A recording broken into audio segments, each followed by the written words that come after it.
নিজের বাপকে বাপ বলতে শিখুন, নিজের বাপের পরিচয় ছেড়ে দিয়ে অন্য বাপ ধরবেন না। এটা মনে করছে আমি তাল গাছের মতন বেড়ে গেছি বলে আমি বড় এমন কিছু হুনো হয়ে গেছে।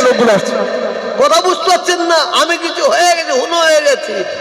এখন তো আমরা নিজের বাপকে পছন্দ করছি নি, পরের বাপটাকে বাপ বলতে আমাদের খুব ভালো লাগে। এখন বাপের চেয়ে সম্মান শ্বশুর পাচ্ছে। আমার দাদা হুজুরকে সিলসিলা হক সিলসিলা, আমি এই ইফতার মজলিসে এই কথাটা বলতাম না, কারণ একটু বলতে বাধ্য হলাম। আল্লাহ তাআলার দরবারে চেয়েলেন যদি কোনো ব্যক্তি রমজান মাসের আগে কিংবা পরে 1 টাকা দান করে, আল্লাহ রাব্বুল আলামিন তাকে 1টা নেকি দান করে। আর যদি কেউ পবিত্র রমজান মাসে 1 টাকা দান করে, রব্বুল আলামিন আল্লাহ তাআলা 1-এর বদলে আল্লাহ 70টা নেকি দান করে। বলুন সুবহানাল্লাহ। সেই রহমতের মাসে আমরা পড়েছি। আমরা মুজাদ্দিদুল জামান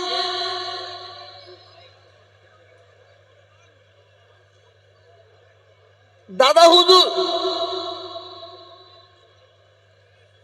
আমরা মুজাদ্দিদুল জামান, আমাদের পরিচয় সর্বপ্রথমে আমরা আল্লাহর বান্দা, তারপরেই আমাদের পরিচয় আমরা নবী মুহাম্মদ রাসূলুল্লাহ সাল্লাল্লাহু আলাইহি ওয়াসাল্লামের উম্মত। বলুন সুবহানাল্লাহ। এরপরে আমাদের একটা পরিচয় আছে, এরপরে আমাদের একটা পরিচয় আছে, যে পরিচয়টা আমাদের বাপ মা দাদা দাদি নানা নানি আত্মীয় স্বজন আমাদের দিয়ে গেছে। এখানে যারা বসে আছেন আমাদের মা বাপ দাদা দাদি সব দিয়ে গেছেন।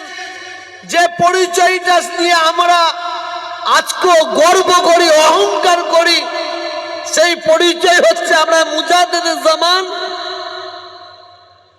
দাদা হুজুর পীর রহমাতুল্লাহ আলাইহির সিলসিলার মানুষ। বলুন সুবহানাল্লাহ। একটু জোরে বলা যাবে না সুবহানাল্লাহ? আর একটু জোরে বলা যাবে না সুবহানাল্লাহ? কিছু মানুষ বেরিয়েছে, কিছু মানুষ বেরিয়েছে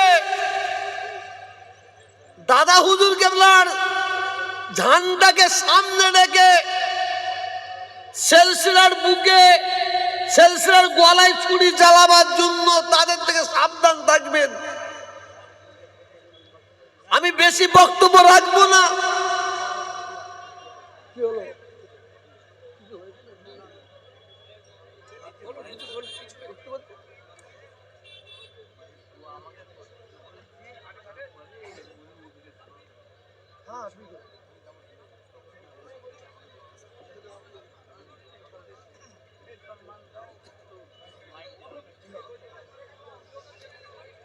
খুব মনোযোগ দিয়ে শুনুন। আমরা মুজাদ্দিদুল জামান দাদা হুজুর পীরের দামান ধরেছিলাম, আমাদের বাপ দাদু 14 পুরুষ ধরেছিল, আছে, আজকেও থাকবে। আমরা সেই দামান ধরে থাকবো তো ইনশাআল্লাহ। যারা দাদা হুজুর কেবলাকে ধরে থাকবেন, 5 হুজুর কেবলার দামান ধরে থাকবেন, হাতটা তুলে দেখেন রোজা রেখে, রোজা রেখে সবাই হাত তুলুন। তো মুনাফেকি হাত তুলবেন না। নিজের বাপকে বাপ বলতে শিখুন, নিজের বাপকে বাপ বলতে শিখুন। নিজের বাপের পরিচয় ছেড়ে দিয়ে অন্য বাপ ধরবেন না। এটা আপনাদের কাছে আমার পরিচয়, এইটা আপনাদের কাছে আমার আবেদন। নারে তাকবীর, নারে তাকবীর, হাত নামান। আমি এই ইফতার মজলিসে এই কথাটা বলতাম না, কারণ একটু বলতে বাধ্য হলাম। কারণ ইসলামের সবচেয়ে বড় শত্রু অমুসলিম, হিন্দুরা নয়, খ্রিস্টান নয়, ইহুদি নয়, নাসারা নয়। ইসলামের সবচেয়ে বড় শত্রু হচ্ছে মুসলমান। সেই মুসলমানটাকে বলা হয় মুনাফিক মুসলমান। আমিরুল খলিফাতুল মুসলিমিন হযরত উসমান গনি রাদিয়াল্লাহু তাআলা আনহুকে বহু দূর থেকে প্ল্যান করছিল মুনাফিকরা উনাকে হত্যা করার জন্য, শহীদ করার জন্য, মারার জন্য। কোন মায়ের লাল ক্ষমতা হয়নি, মারা তো দূরের কথা, হযরত উসমান গনি রাদিয়াল্লাহু তাআলা আনহুর সম্মুখে গিয়ে পৌঁছানো। কিন্তু ওই মুনাফিকরা বড় প্ল্যান করে নিল, উসমান গনি হুজুরকে শহীদ করতে হবে। আমি বেশি লম্বা চড়া বলছিলাম, হযরত উসমান গনিকে মারার জন্য বহুত প্ল্যান করার পরে পাচ্ছে না। ওরা তখন একটা বড় মুনাফিক হিসাবে একজনকে জোগাড় করে নিল। তিনি কে? হযরত আবু বকর সিদ্দিক রাদিয়াল্লাহু তাআলা আনহুকে, ওনার ছেলেকে জোগাড় করে নিয়ে সাথে নিয়ে ভুল বুঝিয়ে হযরত উসমান গনি রাদিয়াল্লাহু তাআলা আনহুকে শহীদ করা হয়েছিল।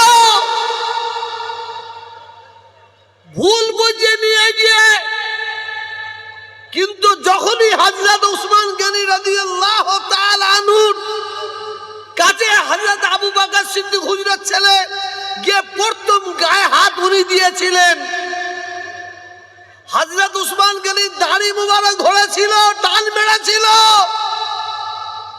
হযরত উসমান গনি বললেন, বাবা তুমি আজকে আমার দাড়ি ধরে টানছো, আজকের দিনে যদি তোমার আব্বাজান হায়াতে থাকতো তুমি এই কাজটা করতে পারতে। এটা বলার সঙ্গে সঙ্গে উনি লজ্জায় পাঁচির দিকে চলে আসলো। কিন্তু উনি চলে গেলে কি হবে? উনার দ্বারাই মুনাফিকরা বড় সুযোগ পেয়ে গেল। হযরত উসমান গনি রাদিয়াল্লাহু তাআলা আনহুকে বট্টি করে চারিদিকে ছড়িয়ে দেওয়া হয়েছিল। এই পবিত্র রমজান মাসে বলছি, আমার দাদা হুজুরকে সিলসিলা, হক সিলসিলা, যে সিলসিলা ধরে আপনার আমার বাবা, বাপ মা, দাদা দাদি কবর, ইনশাআল্লাহ আমরাও কবরে যাব। কিন্তু মুনাফিক থেকে সাবধান থাকবেন। আমরা ইফতার নিয়ে বসে আছি, হুজুর পাক সাল্লাল্লাহু আলাইহি ওয়াসাল্লাম বলছেন, উম্মতেরা আমার আল্লাহ বলে শোনো, আমার আল্লাহ বলেন যখন আমার বান্দা বান্দিরা ইফতারকে সম্মুখে নিয়ে বসে আমি আল্লাহ আমার দরবারে দুটো হাত তুলে দোয়া চাই, আর সবাই যখন আমিন আমিন আমিন করে, আমার আল্লাহ তখন বলে এই সমস্ত মালাইকা ফেরেশতা তোমরাও ওদের সঙ্গে আমিন আমিন করো, বল সুবহানাল্লাহ। এটা জোরে বল সুবহানাল্লাহ। নারে তাকবীর, নারে তাকবীর।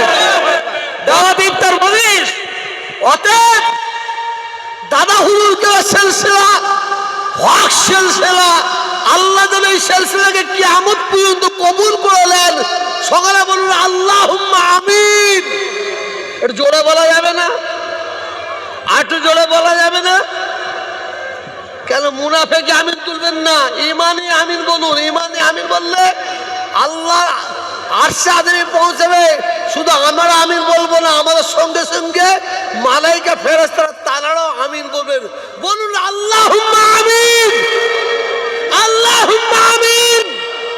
আল্লাহ তাআলার দরবারে দোয়া চাই, আল্লাহ যেন আমাদের ইফতারকে যেন কবুল করে নেন, বলুন আমিন।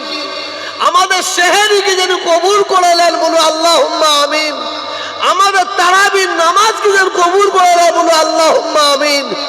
ভাই, বক্তব্য রাখার সময় নাই, আসুন আমাদের সকলের মুরব্বী আমাদের সামনে বসে আছেন। আমরা যে বক্তব্য রাখলাম এটা বিয়াদব মনে করলাম, এটা বিয়াদবি মনে করলাম।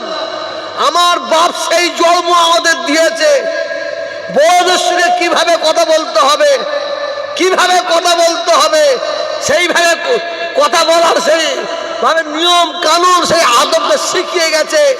কথা বুঝতে পারছেন না? এখন কিছু মানুষ মনে করছে, কেউ কেউ মনে করছে আমি তাল গাছের মতন বেড়ে গেছি বলে আমি বড় এমন কিছু হুনো হয়ে গেছে। লোকগুলো আসছে, কথা বুঝতে পারছেন না? আমি কিছু হয়ে গেছি, হুনো হয়ে গেছি। এখন তো আমরা নিজের বাপকে পছন্দ করছি নি, পরের বাপটাকে বাপ বলতে আমাদের খুব ভালো লাগে। কথা বুঝতে পারছেন না? একটু এক মিনিট। আচ্ছা, যারা আসছেন আমি তাদেরকে বলবো যে আমাদের ডান দিকে চলে আসুন, এই দিকে দক্ষিণ দিকে। যারা বসার জায়গা পাচ্ছে না, ডান দিকে আমাদের কাউন্টার করা আছে, ওখান থেকে ইফতার দেওয়া হবে এবং নামাজের জায়গা আছে, ওখান থেকে আপনারা ইফতার নেবেন। আপনারা যেখানে নামাজের জায়গা আছে ওখানে গিয়ে বসে পড়ুন। আপনারা বাঁদিকে থাকবেন না, বাঁদিকে কেউ যাবেন না, সব ডান দিকে চলে আসুন। ডান দিকে চলে আসুন, বসার জায়গা নেই আমরা বুঝতে পারছি, কানে কানে সব ভর্তি হয়ে গেছে। ডান দিকে চলে আসুন। রোজার মাস, সকলকে একটু ধৈর্য ধরে ইফতার নিতে হবে, কেউ তাড়াহুড়ো করবেন না, সবাই ইফতার পেয়ে যাবেন, কোনো অসুবিধা হবে না। যাক, আমি আর বক্তব্য রাখবো না, যেটা বলছিলাম। এখন বাপের চেয়ে সম্মান শ্বশুর পাচ্ছে। আমি অনেক কথা, কিছু কথা আছে বললে লোক হাসবে।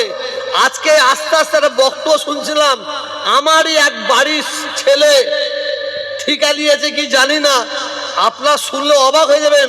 দাদা হুজুর গুলার ঈশ্বর সবে কেউ নিশা করে ঘুরে বেড়ায়, সেই কথাটাও ঠিকা নিয়ে বলছে। আল্লাহ আমাদের সবাইকে হিফাজত করেন, হিদায়াত করেন। জব দেবো ইনশাল্লাহ। আসুন সকলে সকলে